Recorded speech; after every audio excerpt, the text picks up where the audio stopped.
and welcome to this ET Now special broadcast. I'm Nayantara working from home. Today I have a very special guest with me. He is the chairman of the TRAI, Mr. R.S Sharma. Breaking his silence is the first and only interview by him since the outbreak of COVID-19, ever since even the Janata curfew as well as the lockdown. A very good time to get him, a very timely interview. We've seen a surge in data by the government's own admission. For example, digital transactions have already surpassed its yearly target, and we are once again in the thick of a new telecom controversy. So let me go across to Mr. R.S. Sharma. Mr. Sharma, thank you so much for this interview.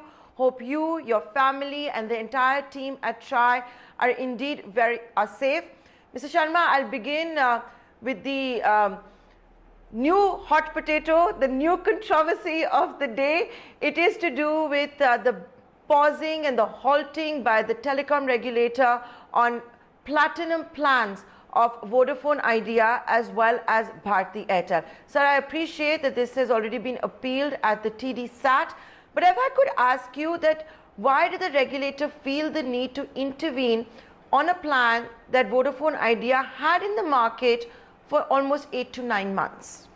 As you rightly say, this is my first discussion with any sort of media person since in the last 3-4 months, because we were busy with dealing with that this pandemic and how to ensure that these services, telecom services, are kept alive and kept going.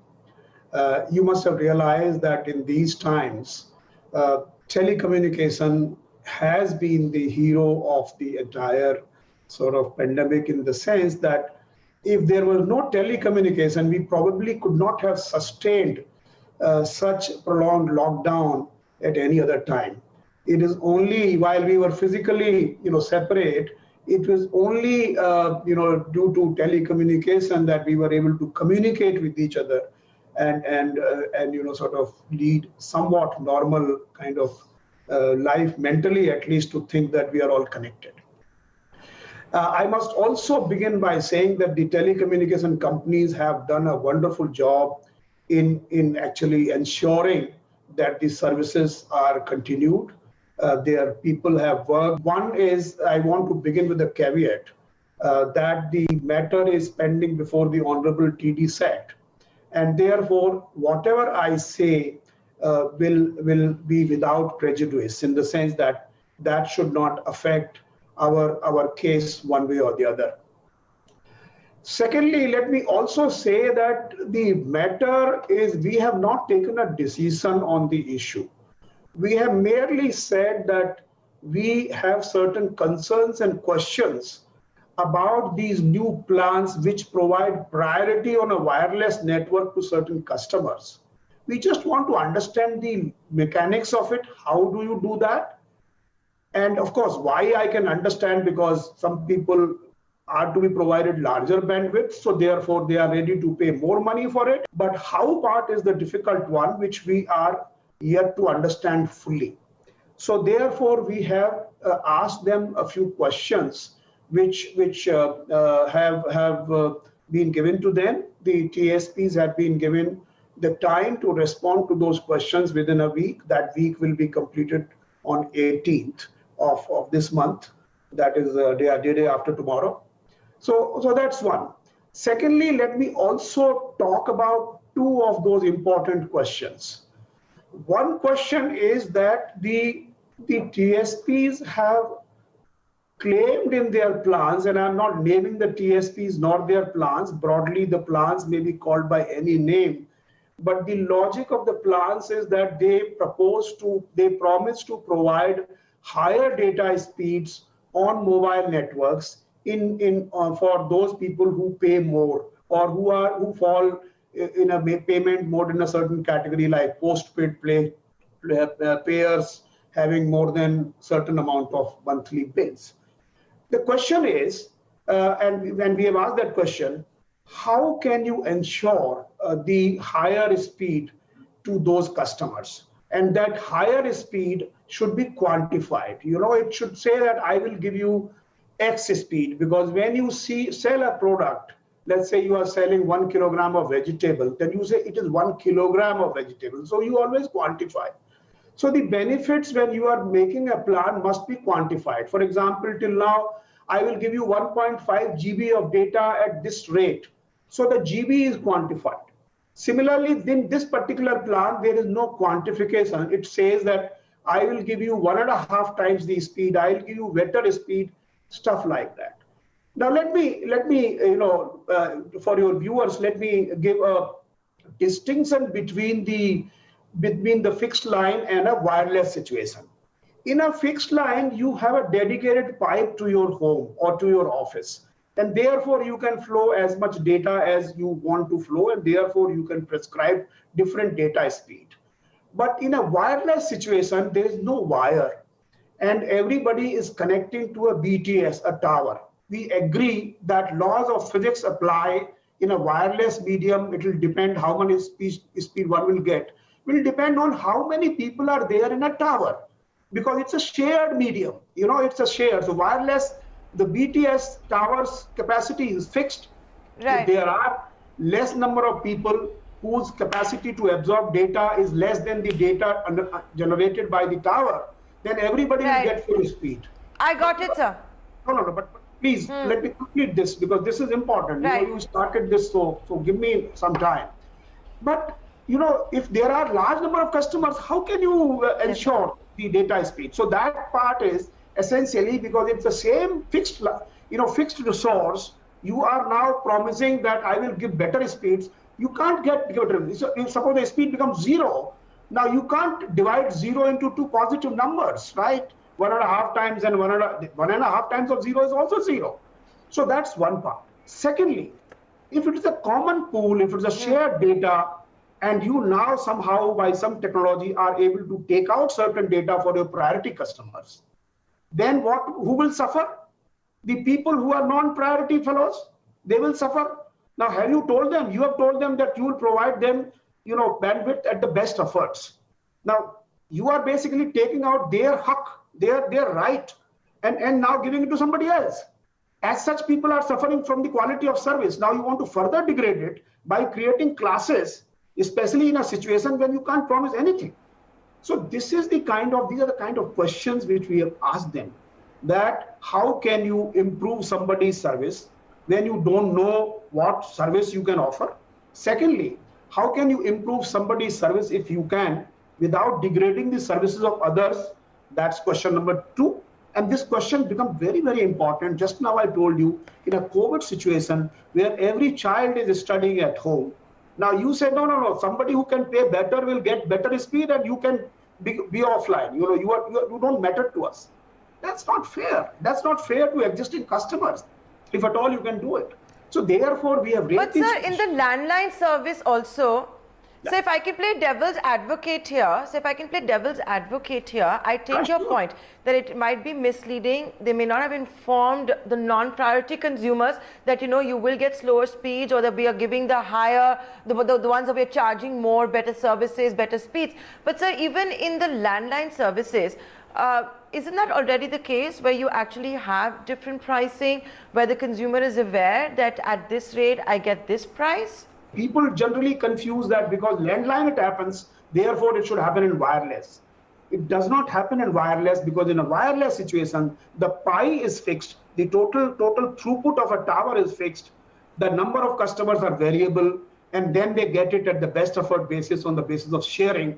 And there also there is no guarantee of any bandwidth, because you don't know how many people will be there in a particular point of time in a particular area, how much distance they will be. So there are multiple factors they themselves have admitted in our consultation. Now, if that is the case, how can you sort of ensure that somebody will get better speed or somebody will get less speed? Number one. Number two, even if you do, then what happens of your contract with the earlier fellows who have actually subscribed to you on the basis of this shared principle? This is ridiculous. So anyway, the wireline thing is completely different, Nayantara, and I think. So, would you also? Yeah.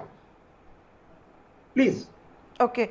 Sir, I also wanted to ask you my final question on this topic, sir, and then let's move on to the others, including the fantastic work that is being done by the industry, by the TRAI. I want to talk about that 30% surge in data, so I'll make this my final question on this controversial topic. So how do you react to the charges that have been leveled by Vodafone Idea that that this halting of the plan is erroneous? We've all read those media reports that why was the TRAI in a hurry? It issued the orders on a Saturday, only gave 48 hours to respond before halting. Well, the point is, one is we have not told the Vodafone Idea Limited to stop the service of the persons or the customers who are already on the plan. So that's number one. We are not causing any harm to the existing customers. However, in view of the facts which I explained to you as to how you are charging more money from the customers without giving them a very quantifiable assurance, that certainly is not in the interest of the customers. And therefore, what we had said was that please respond to our question within a week. In the meanwhile, please don't make any customers. That's the only thing which we have said. So therefore, why we have said is that suppose it turns out that what is being done is not correct, then the customers will suffer. What is being done which is not really good enough for the customers, because after all, TRAI also has the responsibility of protecting the interest of the customers. So that we have not, and in the case of Airtel, I think Airtel had advertised it but not made any customers. So they have not. We just said that we'll dispose of this issue very quickly once you satisfy us on our questions. Thereafter, you are free to do, because in any case, we don't interfere in the tariff. However, this is not a new tariff. This is actually a new concept. This is a new paradigm which you are introducing, that in a wireless world, today you are making platinum customers, tomorrow you are making diamond customers. And suppose everybody becomes a diamond customer, they will be paying 5 times more, but everybody will get the same service because it's a shared thing, right? Suppose today all the customers become diamond customers, will they get more? Correct. They will not, because the total throughput is same, number of customers are same, the sharing will be same. Okay, sir. So thank you for being candid about this and talking about this controversial issue. So I want to now talk to you about data. You yourself have said that you've seen a 30% surge in data traffic since the lockdown. The Ministry of Information Technology has written to banks, etc., saying it's already surpassed the yearly target of transactions for the year. Sir, I want to now ask you that shouldn't the responsibility of the regulator, is there any thinking within the government now to have more oversight when it comes to data? Or, is this going to be a space, a sector that will be left as is at the moment? There has been a lot of talk, should there be a regulator for personal data, non-personal data? We are still a little behind the curve when it comes to the enactment of the data protection laws as well. Look, I think continuing on the fact that the telecom service providers have done a great job, and they have managed their networks very well. Let me also say that the licensing conditions, current licensing conditions, actually have adequate provisions for protection of the data of the consumers as far as the telecom service providers are concerned. We had also, if you recall, done a consultation and have given our recommendations even to Justice Sri Krishna Committee on the ownership, privacy and security of the data in the telecom space. I think a couple of years back, maybe 2 years back. Then the law, as you know, is pending. The draft bill is pending in the Parliament as of now. So as of now, we don't have any data protection law, and that data protection law itself has a provision for a data protection authority. Now, I am sure the law gets passed and thereafter the data protection authority will come into place. So that's something which is obviously beyond the remit of TRAI, or beyond the scope of TRAI. But as far as TRAI is concerned, we are always working with the TSPs, and we are ensuring that the data of the customers, as far as they are concerned, are completely protected. except for legal provisions in the Indian Telegraph Act, where there is a provision for lawful interception.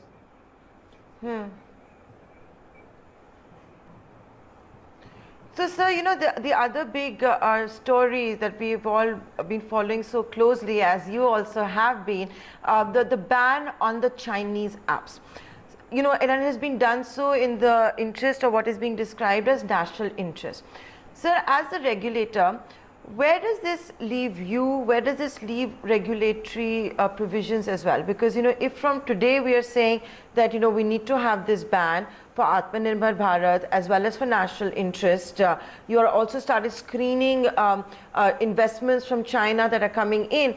We have large fintech companies, large startups, which have large Chinese investors. These large Chinese investors have, I won't say majority shareholding, but they have significant shareholding in payment banks, in payment wallets. Does this need to be regulated? Well, let me say that this is a question which typically, as they say, is out of syllabus. As far as I'm concerned. Now, you know, one is I don't deal with the apps of the apps on the internet, so that's one part I can't really say, and I'm sure there are entities which are actually regulating this issue, and at least if not regulating, at least they are issuing the policy decisions of the government to various stakeholders, and I think they will comply. As far as we are concerned in the telecom space, we are very concerned that the equipments which are used in the telecom sector, especially the back-end equipments, not so much the devices, of course, is another part, the handheld devices, but the back-end infrastructure, I think we must create domestic manufacturing ecosystem for that. Because, and that is a recommendation, if you recall, we had given to the government as to how we can promote, and we have given detailed, you know, kind of recommendations as to how we should promote manufacturing of domestic gear in our country. Yes, in fact, you know, you have been spearheading net neutrality, and you, like you pointed out, were one of the first proponents of how we need to make sure that it is the Indian companies that are also responsible for the back-end telecom infrastructure. So you have the unenviable, if I may say so, job of always having the telcos and now even the broadcasters unhappy with your regulations. So can I ask you that, you know, why is it you know, the new controversy also that is coming out, the information broadcasting minister, of course, maybe meant it as content, which is that we need tight and light regulations for OTTs. But I think there is now concern, fear, in maybe some cases feeling that it is absolutely the right move, that will the pricing and the economics of OTTs come under regulations? Is there a case for it? Well, you see, the one is that you know, your statement that why are you always at loggers' hats? You know, you've not used that word, but why is everybody unhappy with you? So unfortunately or fortunately, these are the, you know, what is called occupational hazards. You know, I'm in a very unenviable position to not to make everybody happy. You know. But I also realize that we are not into a popularity contest. You know, we are not here to be goody-goody to everybody. I think we have to do a difficult job, which is the striking a balance between the interest of the service providers on the one hand, the consumers on the other hand, and overall growth of the industry. With regard to the OTT players and in the broadcasting sectors, I am sure the Ministry of Information and Broadcasting, as far as I am aware, is looking into this issue. As of now, we are just looking into the issues of the implementation of the Cable Television Act and the other sort of related issues of tariff, quality of service and interconnection relating to broadcasting sectors. And we had issued, as you know, the NTO 1.0 and then, you know, what is popularly called NTO 1.0 and NTO 2.0. And that's the recent thing, which I think is a very comprehensive way to address the consumer issues, so to say, because the digitization had taken place in this country and what completed in 2017 March. But at the same and the broadcasters and everybody got the benefit of digitization, but the consumers did not get. So our focus in this time was to ensure that consumer pays for what he watches, and he has the freedom to choose and watch what he wants to watch.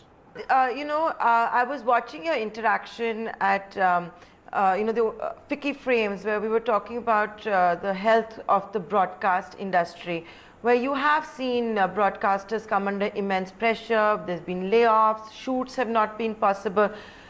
So the case they're of course making is that there is a financial crunch. And the other question they're raising is that why this, if I may say so, micromanagement by the TRAI when it comes to the pricing of the channels. Why is it the TRAI allows bundling in telecom but doesn't allow it in broadcast? So what do you have to say to that? No, I think there are a lot of misconceptions which are being sort of spread around. One is that, up to 2017, there were price caps on the broadcasting channels, which means we will say zoner, entertainment zoner price cap of 12 rupees, a news price cap of 5 rupees, something like that. So this is basically the way it was being done. Now we thought that if there is a producer of a channel, it is the producer who should fix the price. It should not really the regulator which should fix the price. So one of the long-standing and long-pending demand was to free the pricing of the channels. There may be some very niche channel like a golfing channel. The viewers may be less, but they may be very committed viewers and they should be ready to pay 100 rupees for a channel. Now, if I put a price cap of 5 rupees a channel, then obviously nobody will produce that golfing channel because it will not be sustainable. Therefore, first of all, we remove the price caps. So it's a huge amount of freedom. This was actually, they deserved it. No regulator should really fix the price of a product in some sense. It's the producer who should fix the price, which is one part, which we did. Secondly, what we did was that ultimately when a viewer wants to watch a channel, he should have the freedom to watch that channel. And therefore, he should know what is the MRP of that channel. Ultimately, when I buy a toothpaste from the market, there is a MRP on that toothpaste or any other product. So therefore, we said, let us have the MRP of each channel. So that was also, I don't think anybody will question that. So anybody can fix whatever MRP you want to fix. It is the consumer who will decide whether they want to purchase that channel at that MRP or not. That's their choice. So you have a right to fix the price of your product, and the consumer has a right to take the product or not to take the product at that price. I don't think there is any controversy thus far. You agree with me? Yeah. Okay. Now comes the question. Okay. So that is the stand of the TRAI. Sir, as I wrap up this. Yeah, yes, sir. Sir, as you rightly pointed out that this is not a popularity contest, and many times people say you must be doing something right as a regulator if no one is happy, right? But one of the charges or allegations that had been leveled earlier a few years ago was that are you too soft, or you biased towards Reliance Jio. We've discussed this in the past, sir. But I want to ask you this, that the government policies and regulations can't really challenge disruption. I think that's what really happened. We had disruption, and that disruption has now led to a fundraise of 1.18 lakh crore rupees, a platform, sir. Now it is being seen as India's pride, how, the promoter is jumping spots in the world's richest lists of billionaires, how, it's being seen as a source of pride. The market capitalization of Reliance Industries is going up. So now when you look back at what all happened, is there anything that you want to say? We must have done something right? No, I don't want to say whether we have done something right or something wrong. Whatever we have done is in the public domain. It is also, challengeable in the honorable courts. The TD said, the high courts, and the Honorable Supreme Court. So everything, for example, the tariff NTO1 you were talking about, the tariff plan in the broadcasting sector was challenged up to Supreme Court, and the Honorable Supreme Court said that it's actually the right plan, devised after consulting all these stakeholders. So they actually stamped their approval on that plan. So there are, I will not go. And secondly, that time also I had expressed that it is really not. It pains me because you are painting the entire organization as biased, or even the chairman of that organization as being biased or soft or hard on someone or soft on someone. That's not really fair. We were doing our job. Sir, I think this job also must have taught you how to be thick-skinned. But, once again, Mr. Sharma, it's always a pleasure talking to you. Also because you're so candid and you don't hold back. So once again, thank you for this interview, and hopefully we shall meet one day soon, of course, after the pandemic.